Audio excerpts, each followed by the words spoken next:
Come on, put 'em together tonight.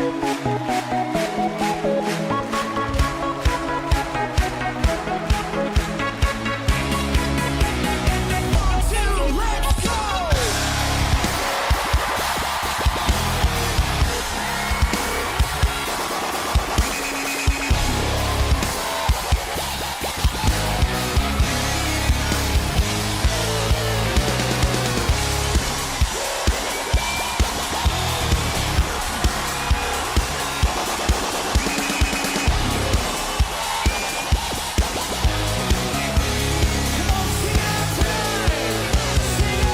Everybody give it up for Jesus. Give him glory for he has redeemed us. Everybody give it up for Jesus. Praise his name. Everybody give it up for Jesus. Give him glory for he has redeemed us. Everybody give it up for Jesus. Praise his name. Everybody give it up for Jesus. Give him glory for he has redeemed us. Everybody give it up for Jesus. Praise his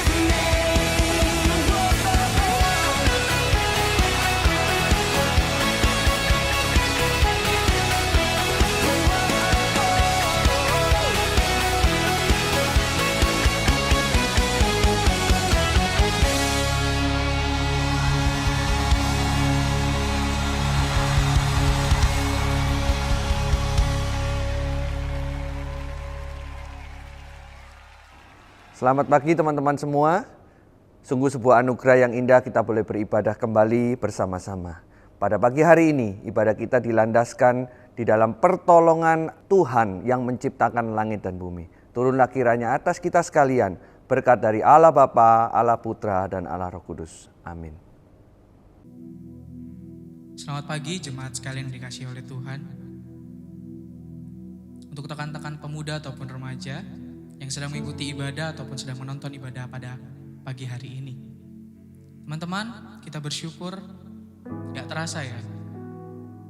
Hampir 1 tahun lebih kita sudah melakukan aktivitas kita dengan cara yang baru, dengan keadaan yang baru. Semua hal serba baru teman-teman. Tapi bagaimana dengan kasih Tuhan? Selama ini yang menyertai kita, selama kurang lebih hampir 1 tahun lebih ini. Saya percaya ketika proses penyertaan Tuhan ini, ada kelemahan, ada sukacita, ada sedih, dan bahkan dosa yang terus kita lakukan ketika Tuhan bersama-sama dengan kita. Teman-teman, pagi hari ini saya mau kita semua datang, tertunduk, tersungkur di hadapan Tuhan. Mengingat kembali betapa baiknya Tuhan dalam kehidupan kita.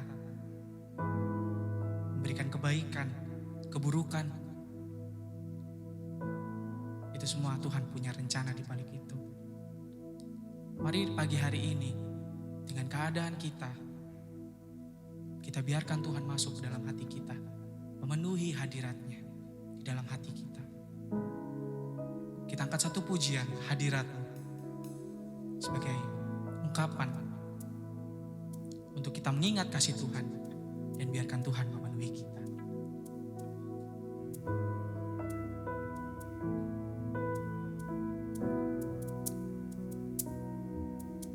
Tuhan hadir di bait kudusnya,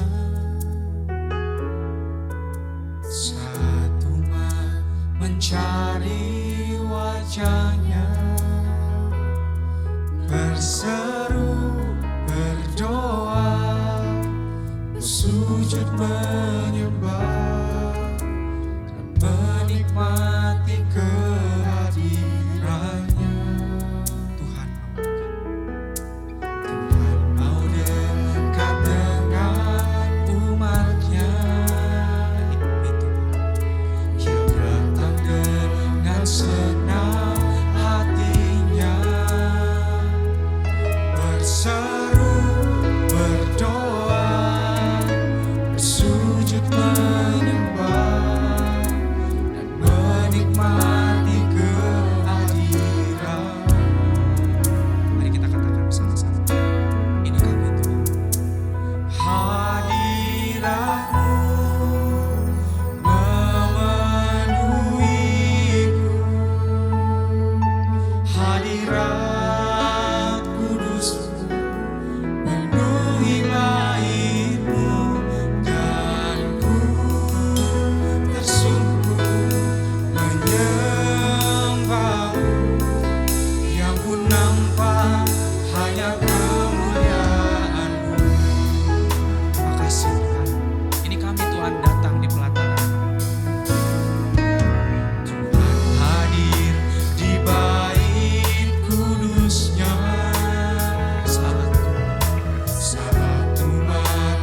mencari wajahnya, berseru, berdoa, bersujud menyembah, dan menikmati kehadirannya. Tuhan mau dekat dengan umatnya, yang datang dengan segenap hatinya, berseru, berdoa, bersujud menyembah, dan menikmati kehadiran-Mu.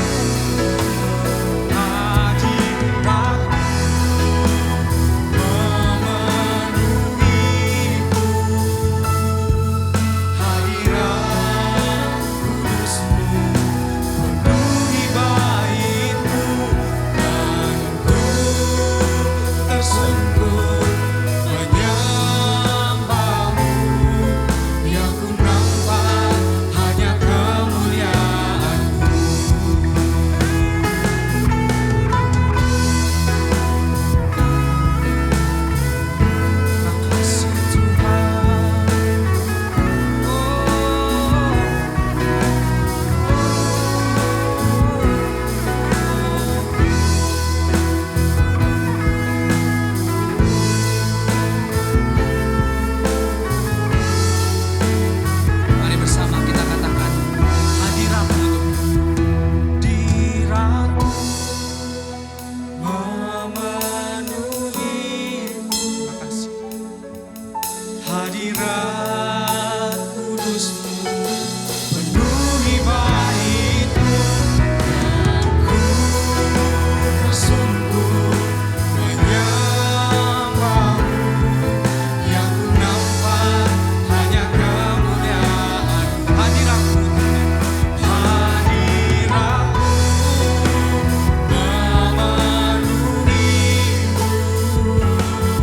Hadirat kudus-Mu penuhi baitku. Dan ku tersungkur menyembah-Mu, yang ku nampak hanya kemuliaan-Mu. Dan ku tersungkur menyembah-Mu, yang ku nampak hanya kemuliaan-Mu. Mari kita satu dalam doa. Tuhan, terima kasih. Terima kasih Tuhan untuk semua yang Kau berikan kepada kami Tuhan. Bahkan sampai detik ini Tuhan, kami boleh bisa merasakan Tuhan penyertaan-Mu yang luar biasa dalam kehidupan kami. Nafas yang Kau berikan kepada kami. Berkat, bahkan keterpurukan Tuhan, Kau berikan kepada kami. Itu bukan karena tidak ada maksud. Terima kasih Tuhan untuk semua berkat yang Kau berikan kepada kami. Keajaiban-keajaiban yang Kau berikan kepada kami Tuhan. Pagi hari ini kami tersungkur Tuhan. Kami tertunduk mengingat Tuhan semua kebaikan-Mu dalam kehidupan kami. Tuhan, Bapa, pagi hari ini Tuhan, kami datang dengan kondisi kami yang sekarang. Kami ingin memuliakan nama-Mu Tuhan. Kami ingin memuji kebesaran-Mu. Kami pengen Tuhan lebih dekat sekali lagi kepada Engkau Tuhan. Untuk kedepannya. Ini kami Tuhan, hati kami, pikiran kami. Siapkan kami Tuhan pagi hari ini. Untuk kami bisa memuji, memuliakan nama-Mu. Sebagai bukti Tuhan, kami sudah bersyukur kepada Engkau. Karena kasih-Mu yang tidak cukup buat kami Tuhan. Terima kasih Tuhan, terima kasih. Kami menyerahkan diri kami, mulut pikiran kami Tuhan. Semuanya untuk kemuliaan bagi nama-Mu. Sebab Engkau Allah yang selalu menyertai kami. Terima kasih Tuhan. Ini kami, hanya dalam nama-Mu saja kami ucap syukur Tuhan dan berdoa. Amin. Selamat pagi semuanya. Wah, selamat pagi. Wah, mantap. Kita bersyukur kepada Tuhan. Jika pagi hari ini kita boleh bisa memuji memuliakan nama Tuhan, melihat kebesaran Tuhan yang luar biasa kepada kita, biar melalui mulut kita memuji memuliakan nama-Mu Tuhan. Karena Tuhan ajaib. Terpujilah nama-Mu Tuhan. Terpujilah nama-Mu Tuhan. Yes.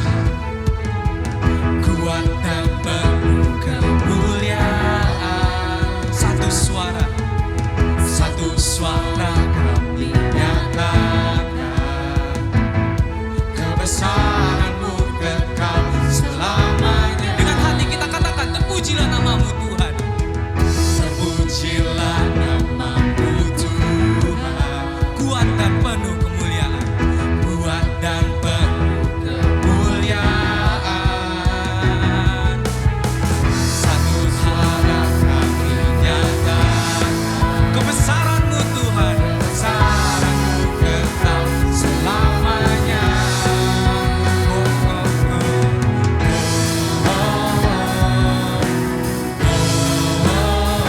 Engkaulah Raja atas dunia yang menghancurkan kutuk dan membebaskan jiwa. Kami bersorak bertepuk tangan. Engkau Tuhan percaya dan memerintah untuk selamanya. Amin. Terpujilah nama-Mu Tuhan. Terpujilah nama-Mu Tuhan. Kuat dan penuh kemuliaan. Satu suara kami nyatakan kebesaran-Mu tetap selamanya.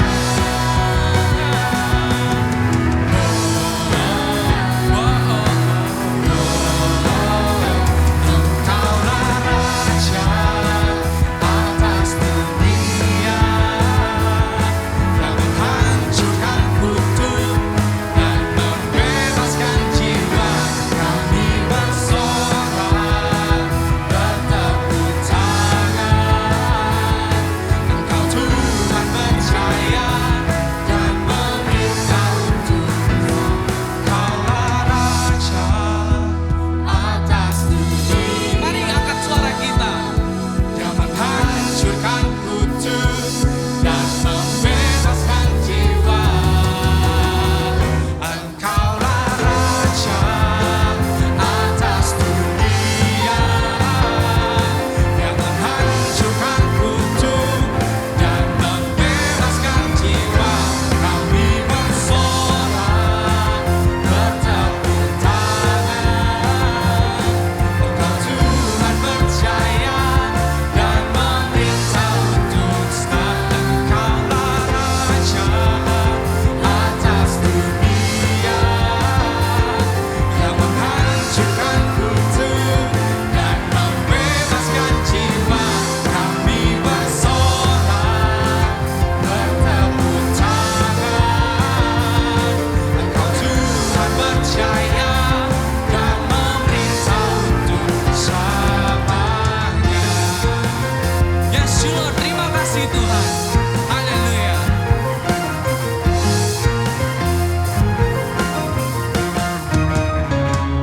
Berikan tepuk tangan yang luar biasa bagi Tuhan kita. Amin.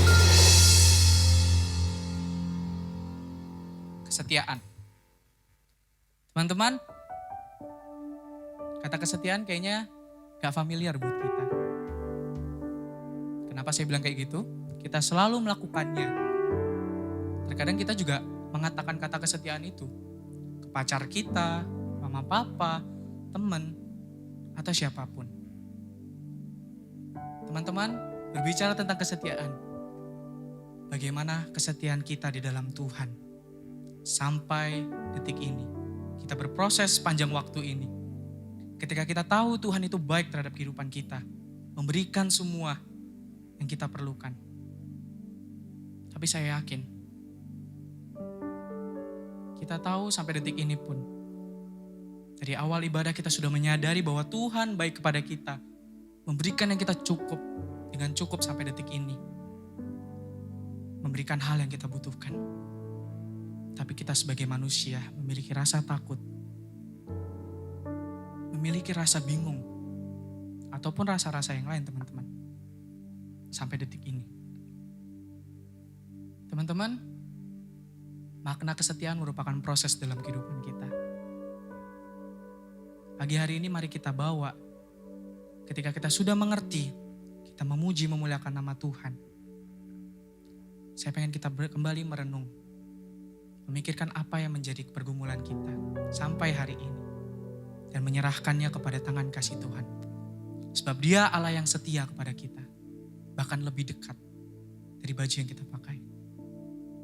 Teman-teman, sambil kita memikirkan pokok doa kita pada pagi hari ini, mari kita angkat satu pujian. Tetap setia. Biar melalui pujian ini, Tuhan, kita membiarkan Tuhan untuk menyelidiki hati kita. Untuk kita tetap setia kepada Tuhan. Sampai mau kita mati. Makasih untuk semua kasih.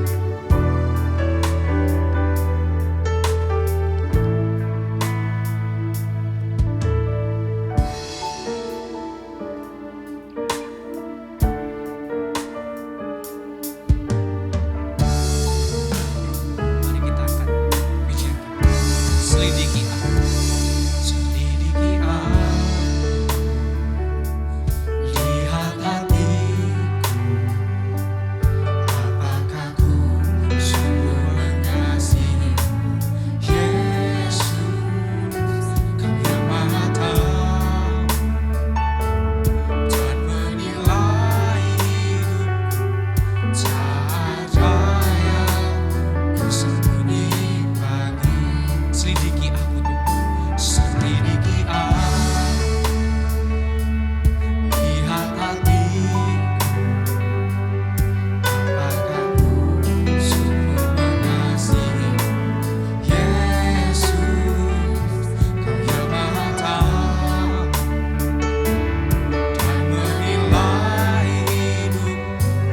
Tak ada yang tersembunyi bagi. Mari kita katakan, telah kulihat kebaikan-Mu yang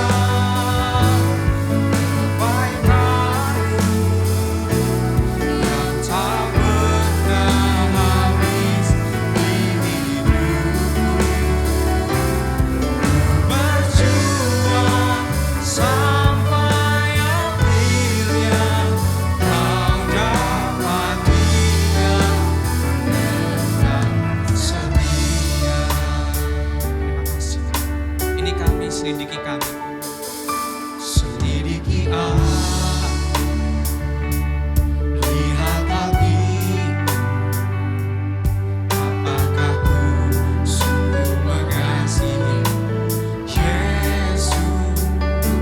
Kau yang Maha Tahu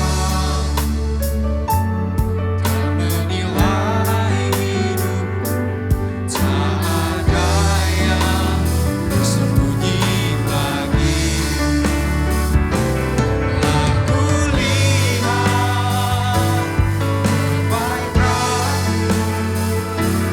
kebaikan-Mu yang tak pernah habis di hidupku. Berjuang sampai akhirnya Kau dapati yang tetap setia. Aku lihat kebaikan-Mu yang tak pernah habis di hidupku. Berjuang sampai akhirnya Kau dapati yang tetap setia. Teman-teman, mari kita berdoa. Teman-teman, di kesempatan hari ini, kesempatan yang indah ini Tuhan, yang Tuhan berikan kepada teman-teman. Saya pengen kita sebentar berdoa untuk diri kita masing-masing.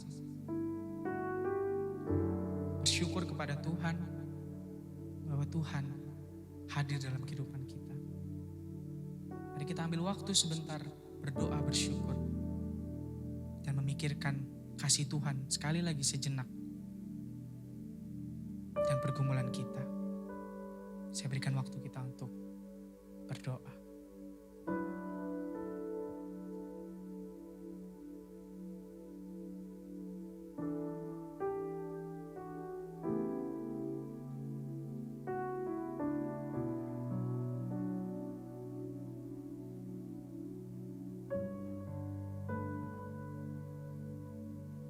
Teman-teman, mari kita berdoa untuk beberapa pokok doa yang ada. Yang pertama, mari kita berdoa untuk kondisi pandemi sekarang, yang dimana Tuhan memberikan suatu bukti kasih-Nya lewat vaksin yang ada. Mari kita satu dalam doa. Tuhan, terima kasih Tuhan untuk berkat-Mu. Untuk sampai detik ini Tuhan, kami boleh merasakan kasih setia-Mu. Bahkan di tengah kesibukan kami boleh bisa berdoa hari ini Tuhan. Tuhan, izinkan kami berdoa pagi hari ini. Untuk negara kami Tuhan. Tidak hanya negara kami, tapi berbagai negara di luar sana Tuhan. Yang terdampak corona Tuhan. Tuhan, kami bersyukur jikalau ada titik temu di sini Tuhan. Di mana vaksin sudah dibuat. Walau kami tahu Tuhan, hasilnya tidak bisa 100%. Tapi kami percaya di persen-persen sisanya. Dan sebelumnya pun Tuhan tetap berkarya di sana. Berikan kami kekebalan tubuh Tuhan. Untuk kami boleh bisa menjalani kehidupan kami dengan baik. Berikan kami kesehatan yang tepat Tuhan. Untuk kami boleh bisa menjalani kehidupan kami. Jikalau masih ada rasa takut Tuhan, buat kami Tuhan. Ajar kami supaya kami bisa menyerahkan hidup kami Tuhan. Melalui kondisi seperti ini Tuhan. Kami menyerahkan untuk efektivitas dari vaksin ke depannya. Biar Tuhan saja yang membantu. Dan Tuhan berkati obat ini. Tuhan, kami juga mau berdoa hari ini Tuhan. Untuk kami semua di tengah kesibukan kami. Kami lelah, kami capek dengan kehidupan kami Tuhan. Kami bingung harus apa. Tuhan, jikalau kami atau mulut-mulut yang sudah berdoa tadi dan berkata demikian Tuhan. Tuhan, bantu kami Tuhan. Berikan kami ketenangan hati. Berikan kami kerinduan Tuhan untuk lebih dekat kepada Tuhan. Setiap waktu. Melalui masa pandemi. Kami berdoa untuk diri kami Tuhan. Dan untuk sekitar kami, untuk semua orang Tuhan. Bantu kami, sertai kami, berikan kami ketenangan. Dalam kami menjalankan aktivitas kami. Dan kami boleh bisa memandang Tuhan terus-menerus dalam kehidupan kami. Entah kami yang bekerja, kami yang kuliah. Tuhan, bantu kami Tuhan. Supaya kami bisa selalu memandang Tuhan melalui apa yang kami kerjakan Tuhan. Karena kami tahu Tuhan selalu menyertai kami dan memberkati pekerjaan yang kami lakukan untuk Tuhan. Tuhan, kami juga berdoa hari ini Tuhan, kami rindu untuk apapun yang terjadi ke depannya Tuhan. Mungkin hati kami sedang gundah segala macam Tuhan. Tapi kami yakin hari ini ketika Tuhan memenuhi kami Tuhan. Tiada yang mustahil. Tuhan akan selalu menyertai kami. Selalu memberikan kami berkat.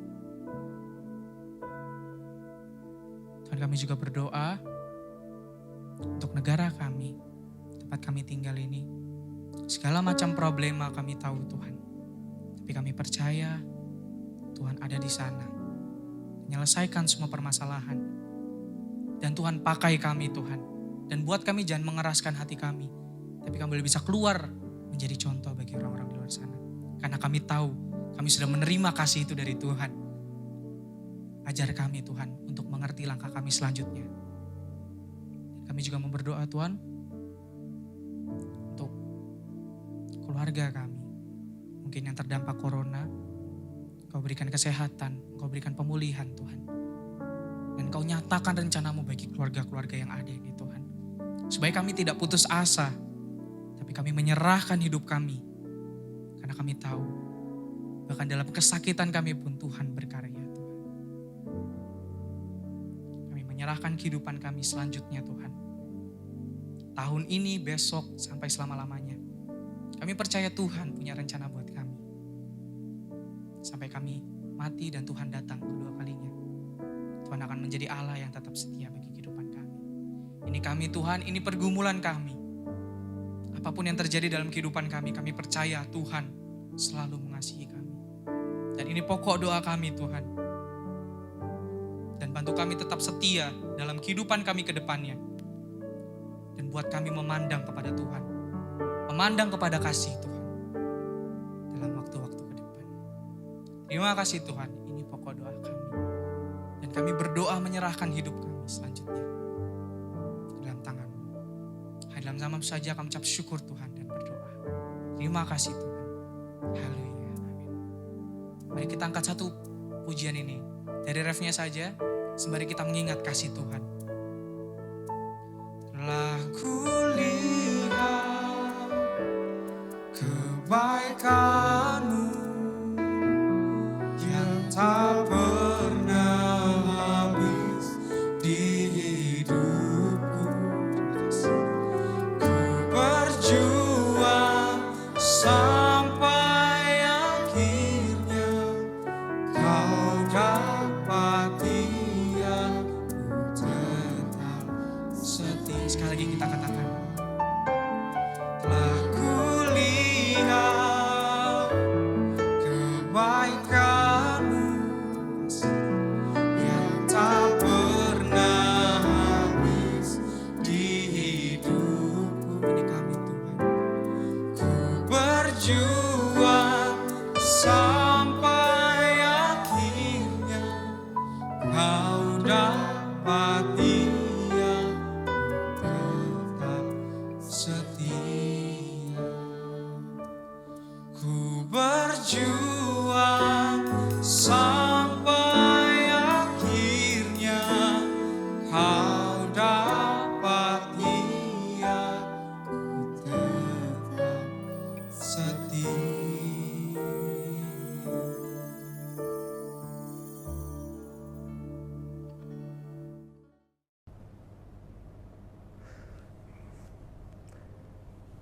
Selamat pagi saudara-saudara. Sebelum kita mendengarkan firman Tuhan, mari kita berdoa terlebih dahulu. Bapa di dalam kerajaan surga, kami bersyukur kami boleh memuji Tuhan. Dan saat ini kami akan mendengarkan firman Tuhan. Biarlah setiap kali kami mendengarkan firman itu sungguh-sungguh tertanam di hati kami. Karena kami tahu manusia bukan hanya hidup dari makanan jasmani saja, tetapi juga dari makanan rohani yang menguatkan rohani kami. Tuhan tolong supaya kami bukan sekedar menonton ibadah saja, tetapi benar-benar melakukan firman itu di dalam kehidupan kami. Berkati hamba-Mu yang akan menyampaikan firman Tuhan dan berkati kami semua yang akan mendengarkan. Berikan kami konsentrasi, kemauan, kerinduan untuk bertumbuh di dalam firman. Di dalam nama Tuhan Yesus Kristus kami berdoa. Amin. Selamat pagi saudara-saudaraku yang dikasihi oleh Tuhan. Sungguh bersyukur bisa kembali menyampaikan firman Tuhan di tengah-tengah Anda. Pada pagi hari ini firman Tuhan akan melanjutkan pembahasan kita tentang Tuhan Yesus. Kalau kemarin kita belajar Tuhan Yesus sebagai seorang imam besar, maka hari ini kita belajar Tuhan Yesus sebagai seorang nabi. He is our prophet.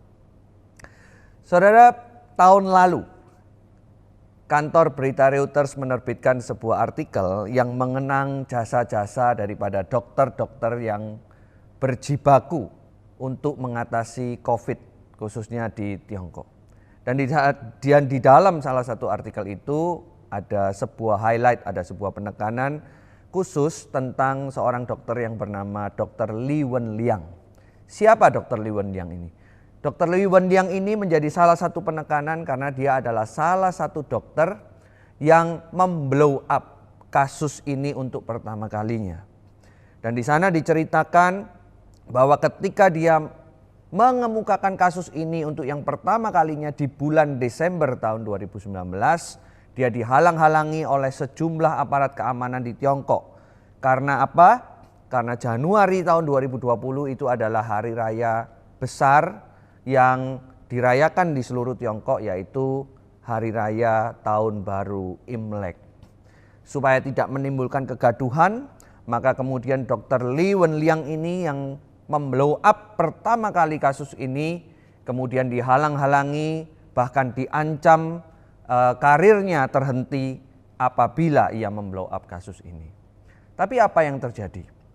Ketika justru pemerintah itu menghalang-halangi kasus ini, hari ini kita mendapati bahwa COVID-19 ini bukan hanya melanda seluruh Tiongkok, tetapi melanda seluruh dunia.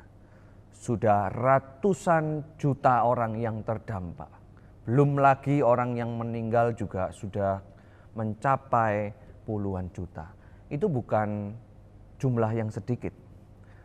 Di artikel itu yang di-highlight salah satunya adalah pentingnya menyuarakan kebenaran.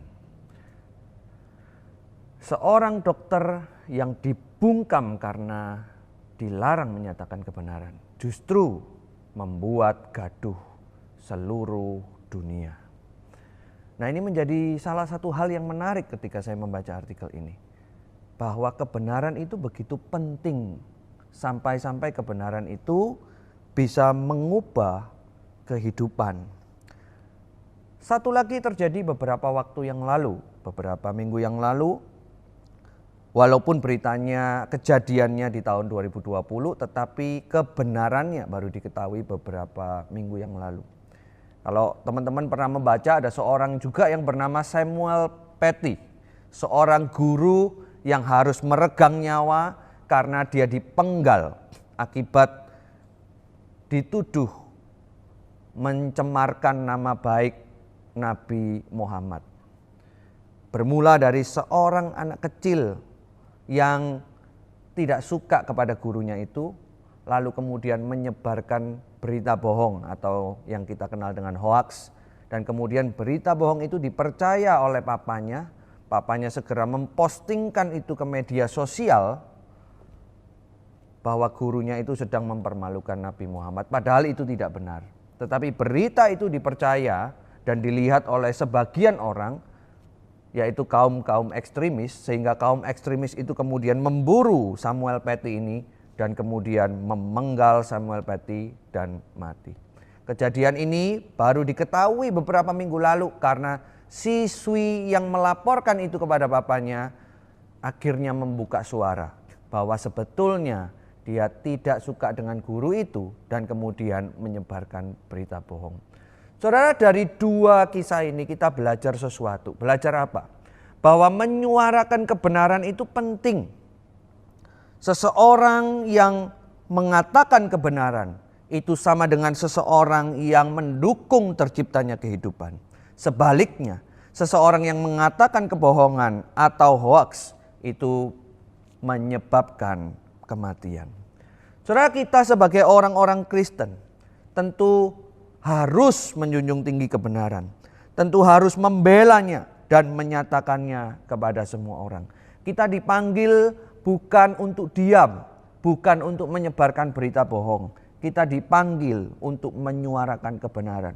Kalau kita yakin bahwa kebenaran itu adalah kehidupan dan kebohongan itu adalah kematian, maka kita dipanggil untuk menyuarakan kebenaran itu. Hari ini setidaknya ada dua hal yang bisa kita pelajari dari Tuhan Yesus mengenai menjunjung tinggi sebuah kebenaran. Yang pertama yang kita bisa pelajari dari Tuhan Yesus adalah orang yang menjunjung tinggi kebenaran itu berani menegur dosa. Orang yang menjunjung tinggi kebenaran itu berani menegur dosa. Mari kita membuka satu bagian firman Tuhan yang terambil dari Yohanes pasal yang keempat, ayat yang ke-25 hingga ayat yang ke-26. Demikianlah firman Tuhan. Jawab perempuan itu kepadanya, "Aku tahu bahwa Mesias akan datang yang disebut juga Kristus. Apabila ia datang, ia akan memberitakan segala sesuatu kepada kami."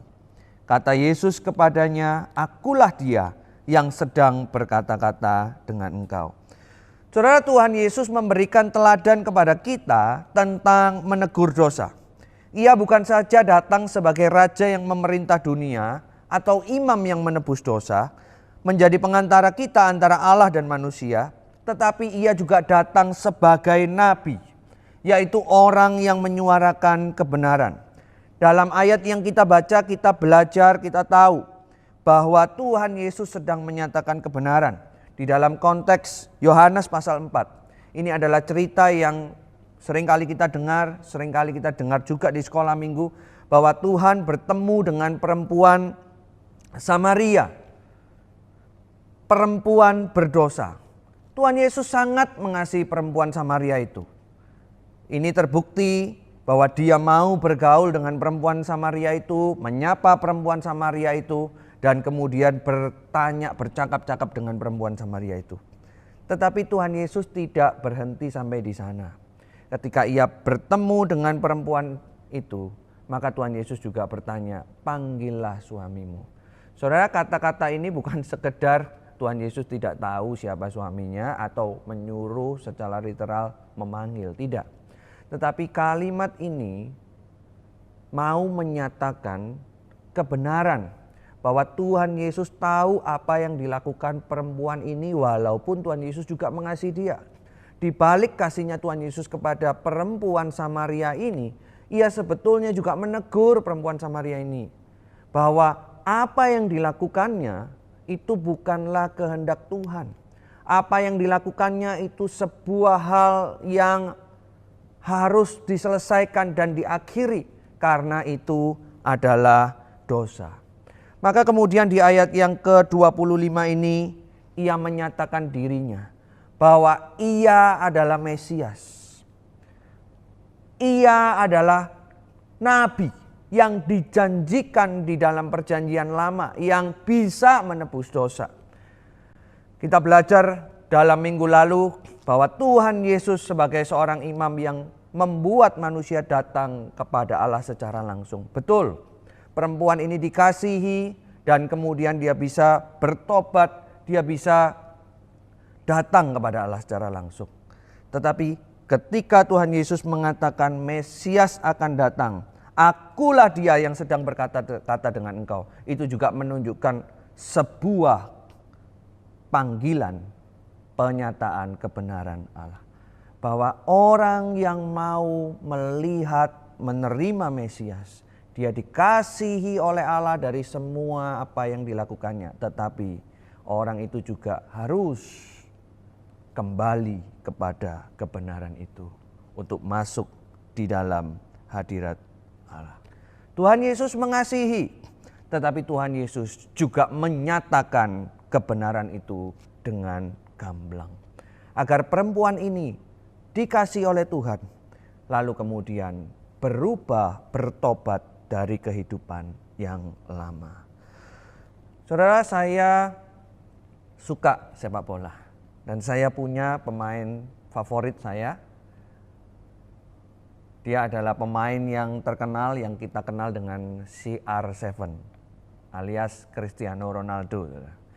Saudara, ketika mengikuti pemain favorit saya ini sejak dari remajanya, sejak dari umur 18, kita akan mendapati bahwa Cristiano Ronaldo ini punya gaya permainan yang berbeda.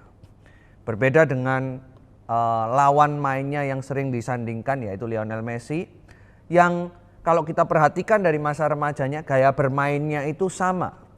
Kalau Lionel Messi itu suka meliuk-liuk melewati lawan dan kemudian mencetak gol, maka Ronaldo ini sedikit berbeda. Pada awal permainannya di klub lamanya yaitu Manchester United atau Real Madrid pada awal-awal, dia bukanlah seorang pencetak gol yang subur, tetapi dia adalah pemain sayap, pemain winger yang kemudian suka meliuk-liuk di lapangan, melewati 1-2 orang, kemudian memberikan umpan kepada pemain depan atau striker, dan kemudian striker itu akan melanjutkan mencetak gol.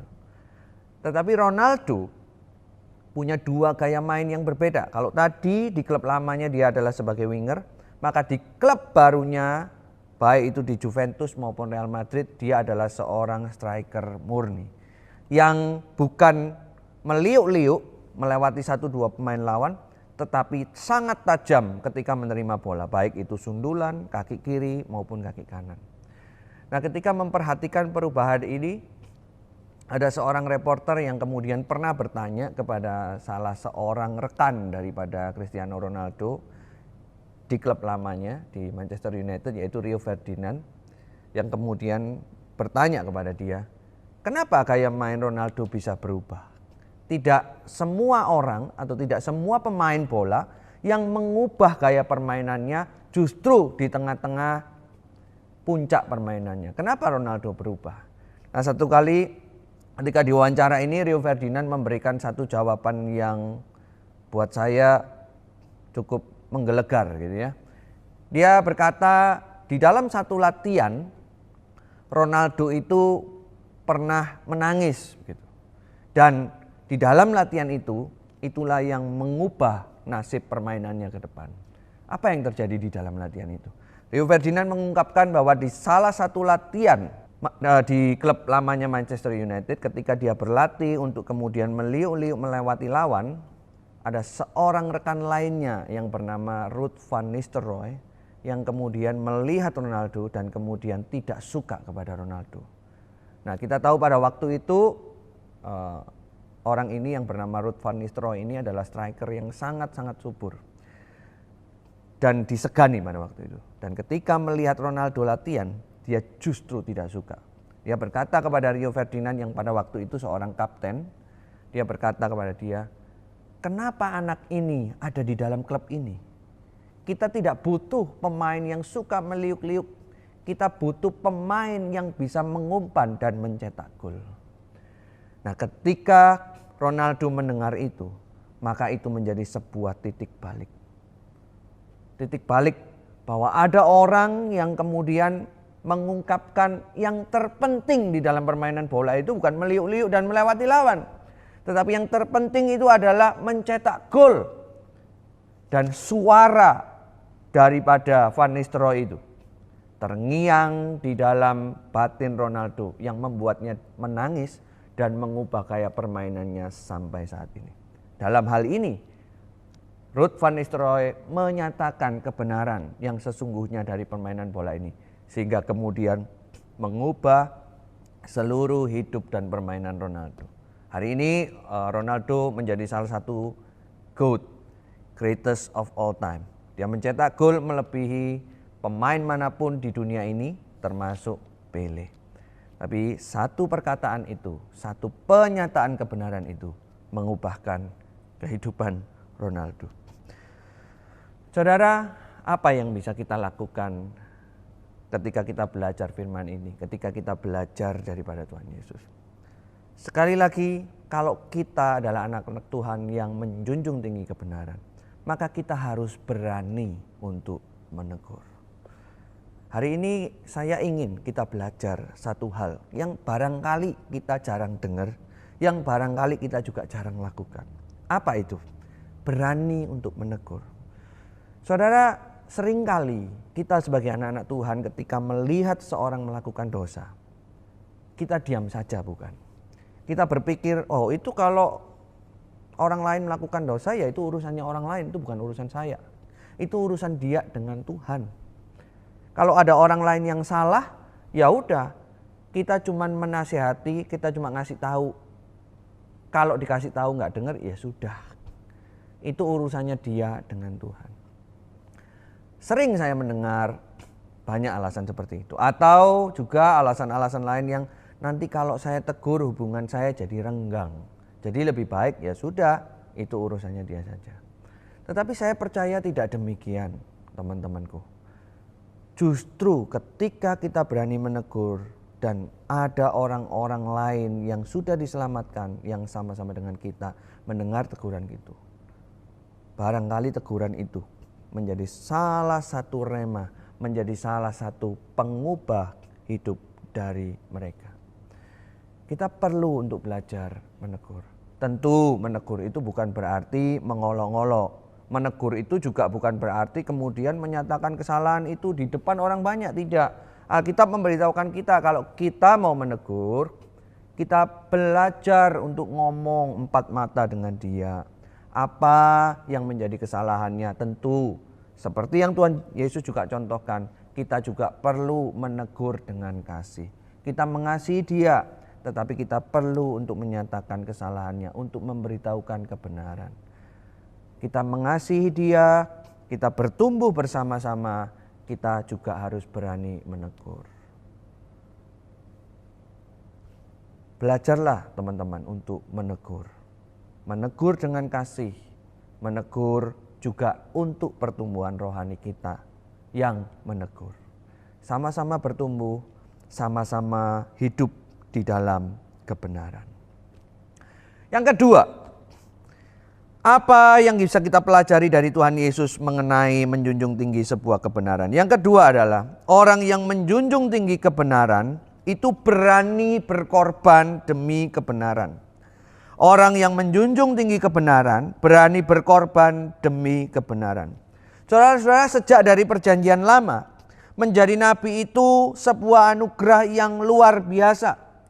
Menjadi nabi itu berarti ia mendapatkan mandat Allah dan berkomunikasi dengannya untuk menyatakan kehendak Allah kepada umat. Tetapi yang perlu kita ingat adalah seringkali menjadi nabi itu adalah kondisi yang tidak menyenangkan. Saudara, kalau kita melihat sejarah nabi dari Alkitab, kita akan melihat bahwa perjalanan hidup seorang nabi itu bukan perjalanan yang menyenangkan. Seringkali digambarkan adalah perjalanan yang sangat sulit. Kita lihat seorang Abraham yang harus pergi dari tanah kelahirannya menuju ke Kanaan dengan berbagai kesulitan. Kita lihat seorang yang bernama Musa menyatakan hukum Allah di tengah-tengah umat, tetapi menyatakan hukum Allah di tengah-tengah umat yang tegar tengkuk. Bukan umat yang mendengar, tetapi umat yang penuh dengan tegar tengkuk. Kita lihat juga Yesaya yang menurut sejarah gereja mati digergaji. Kita membaca dari kitab Yeremia, seorang nabi ini dipenjara di bawah tanah sampai hampir mati. Kita juga belajar pada Alkitab, Nabi Yunus diutus kepada bangsa Niniwe yang jahat. Saudara, saya pernah menceritakan bahwa kehidupan waktu itu di Niniwe, khususnya satu bangsa ini adalah sebuah bangsa yang keji. Bangsa Niniwe ini adalah bangsa yang suka menjajah bangsa lain, dan di tengah-tengah ia menjajah itu seringkali mereka memamerkan tubuh orang-orang yang dijajah itu di tengah-tengah masyarakat. Entah itu orangnya digantung, entah itu orangnya ditombak dan sebagainya. Itu sebuah perbuatan yang sangat keji, dan Yunus diutus ke sana. Kemudian kita juga melihat Nabi Hosea, bagaimana seorang nabi harus menikahi perempuan sundal. Yohanes Pembaptis tinggal di gurun dan hidup dengan sederhana. Kita melihat semua hampir banyak nabi. Semua itu hidup dengan tidak menyenangkan. Maka kemudian saya merenungkan seorang yang dipanggil untuk menjadi nabi, seorang yang mau menyuarakan kebenaran, itu juga berani berkorban. Saudara, hari ini kita mau belajar daripada Tuhan Yesus, seorang Nabi Agung. Kita juga melihat bukan, bagaimana seorang Allah yang berada di tempat paling tinggi mau datang ke tempat yang paling rendah. Bukan hidup di dalam kemewahan, tetapi justru hidup di dalam kemiskinan dan hidup di dalam kesulitan. Mari kita membuka satu bagian firman Tuhan yang terambil dari Ibrani pasal yang pertama, ayat yang pertama hingga ayat yang kedua. Setelah pada zaman dahulu Allah berulang kali dan dalam berbagai cara berbicara kepada nenek moyang kita dengan perantaraan nabi-nabi, maka pada zaman akhir ini ia telah berbicara kepada kita dengan perantaraan anaknya, yang telah ia tetapkan sebagai yang berhak menerima segala yang ada. Oleh dia Allah telah menjadikan alam semesta. Ia adalah cahaya kemuliaan Allah dan gambar wujud Allah, dan menopang segala yang ada dengan firman-Nya yang penuh kekuasaan. Dan setelah ia selesai mengadakan penyucian dosa, ia duduk di sebelah kanan yang maha besar di tempat yang tinggi. Saudara, Tuhan Yesus yang adalah Tuhan juga berani berkorban untuk menyuarakan kebenaran. Ia dicambuk, ia difitnah, ia ditindas, dan ia disalib untuk mati bagi engkau dan saya. Ia adalah seorang nabi yang menyuarakan kebenaran. Kalau hari ini kita mau belajar daripada Tuhan Yesus, maka kita mau menyuarakan kebenaran walaupun kita pun harus sama seperti Tuhan Yesus, yaitu berkorban. Saudara, seorang yang bernama Dietrich Bonhoeffer adalah seorang hamba Tuhan yang mengasihi Tuhan. Di tengah-tengah zamannya pada waktu itu Nazi berkuasa, ia menyuarakan kebenaran. Ia tidak setuju dengan apa yang Nazi lakukan, yaitu membantai orang-orang Yahudi pada waktu itu yang dianggap bersalah atas apa yang terjadi di negeri Jerman. Ia memandang itu tidak sesuai dengan firman Tuhan. Maka pada waktu itu ketika gereja diam saja atau gereja mendukung pemerintahan Hitler, di tengah-tengah semuanya itu dia menolak. Dia berani menyuarakan kebenaran. Dia berani berbeda dengan gereja-gereja di Jerman.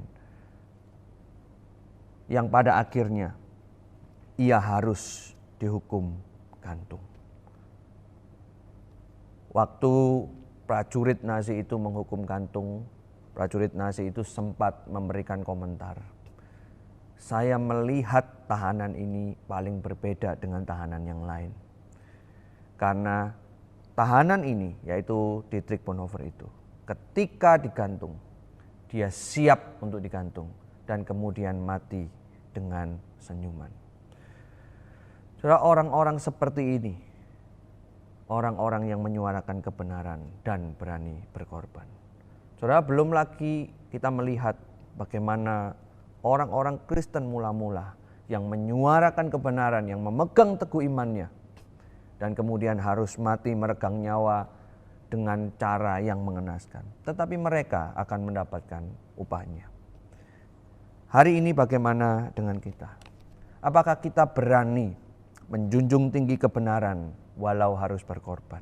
Ataukah kita hidup sebagai anak-anak Tuhan ikut-ikutan? Kita bukan menyuarakan kebenaran lagi, tetapi mengkompromikan kebenaran, kita ikut-ikutan. Saudara, kita belajar kalau kebenaran itu membawa sebuah kehidupan, kalau kebenaran itu bisa mengubahkan banyak orang, maka kita juga diminta untuk hidup di dalam kebenaran itu. Kita harus berani berkorban. Kalau kita hari ini menjadi seorang pelajar, mau enggak kita hidup di dalam kebenaran? Mau enggak kalau teman-teman yang lain nyontek, oh saya enggak nyontek. Saya berusaha untuk sebisa mungkin hidup di dalam kebenaran walaupun berkorban. Berkorban apa? Belajar lebih keras. Bahkan mungkin istirahat kepotong, waktu main kepotong, tetapi aku melakukannya karena aku menjunjung tinggi kebenaran itu. Tidak gampang memang, ada kalanya kita gagal, tetapi kita mau terus berusaha. Saya percaya dengan kekuatan Roh Kudus, Tuhan akan memampukan Anda. Bagi kita yang mahasiswa, kita perlu mengevaluasi diri kita. Apakah kita kuliah online ini sekedar lolos atau lulus dengan gemilang? Apakah sekedar ikut-ikutan, pokoknya lewat aja. Yang penting orang tua sudah bayar, aku sudah bayar, yang penting lewat dan selesai. Saya rasa orang yang menyuarakan kebenaran tidak demikian. Orang yang menyuarakan kebenaran melakukan tugas-tugas kuliahnya dengan penuh semangat, menjadikannya itu suara kebenaran untuk melayani dunia, untuk melayani Tuhan. Bagi kita yang kerja, ayo renungkan, apakah kerjaan kita ini sedang menyatakan kebenaran dan kita mau berani berkorban? Apakah ketika kita lagi mengurus banyak perizinan kita mulai berpikir untuk mungkin ini ada cara yang gampang dengan menggunakan pelicin-pelicin, atau terus teguh di dalam kebenaran dan berani berkorban, harus kehilangan waktu, harus kehilangan biaya dan sebagainya. Apakah pekerjaan kita adalah pekerjaan yang sungguh membawa kebenaran Tuhan itu dinyatakan di dalam dunia? Apapun kita yang mendengarkan firman, siapapun kita yang mendengarkan firman ini, mari kita mengevaluasi diri kita. Beranikah kita berkorban demi kebenaran itu? kalau kebenaran Alkitab ini yang layak untuk dijunjung tinggi dan kita memilikinya, kita menghidupinya. Ayo mari kita belajar berkorban.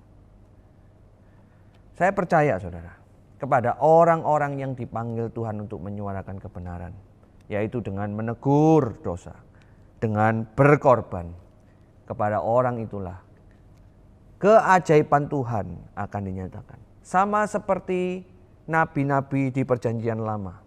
Sama seperti apa yang Tuhan Yesus contohkan sebagai seorang nabi. Maka Allah akan memberkati kita semua. Dan dunia pun diberkati oleh apa yang kita lakukan. Mari bersama kita melakukan kebenaran. Mari bersama kita berjuang bersama-sama dengan Allah. Bersama-sama dengan saya. Saya pun tidak 100% bisa melakukan kebenaran ini. Tetapi mari kita berjuang, bertumbuh bersama-sama dengan kekuatan daripada Allah Roh Kudus. Mari bersama kita berdoa. Tuhan, terima kasih untuk firman-Mu pada pagi hari ini. Kami belajar tentang Engkau sebagai seorang nabi. Kami belajar tentang Engkau yang berani menyuarakan kebenaran dengan menegur dosa. Dan kami juga belajar dari Engkau menyatakan kebenaran dengan berani berkorban. Tolong setiap kami ini ya Tuhan, supaya kami bukan hanya mendengar tapi juga benar-benar mau melakukan firman Tuhan. Kalau ada teman-teman yang melakukan kesalahan, kami juga mengasihi mereka, tetapi juga berani untuk menegur mereka. Dan kami percaya ketika kami berani menegur, berani berkorban, berkat Tuhan, keajaiban Tuhan akan dinyatakan kepada kami lebih dan lebih lagi. Terima kasih ya Tuhan, terima kasih. Di dalam nama Tuhan Yesus Kristus kami berdoa. Amin. Saya mengundang teman-teman untuk bangkit berdiri.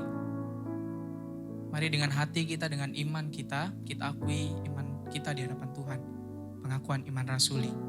Aku percaya kepada Allah, Bapa yang Maha Kuasa, Khalik langit dan bumi, dan kepada Yesus Kristus, anaknya yang tunggal, Tuhan kita, yang dikandung dari Roh Kudus, lahir dari anak darah Maria, yang menderita sengsara di bawah pemerintahan Pontius Pilatus, disalibkan, mati dan dikuburkan, turun ke dalam kerajaan maut. Pada hari yang ketiga, bangkit pula dari antara orang mati, naik ke surga, duduk di sebelah kanan Allah, Bapa yang Maha Kuasa, dan dari sana Ia akan datang untuk menghakimi orang yang hidup dan yang mati. Aku percaya kepada Roh Kudus, gereja yang kudus dan am, persekutuan orang kudus, pengampunan dosa, kebangkitan tubuh, dan hidup yang kekal. Amin. Teman-teman silakan duduk. Saya undang kita semua bangkit berdiri. Kita akhiri ibadah kita dan kita menerima berkat yang daripada Tuhan. Kiranya kasih Allah yang berlimpah-limpah, penebusan daripada Tuhan Yesus Kristus, dan kekuatan daripada Roh Kudus menyertai kita, memampukan kita untuk menyuarakan kebenaran dari sekarang sampai selama-lamanya. Amin. Saudara dipersilakan untuk duduk kembali, mengambil saat teduh, dan ibadah pada pagi hari ini telah selesai. Tuhan memberkati.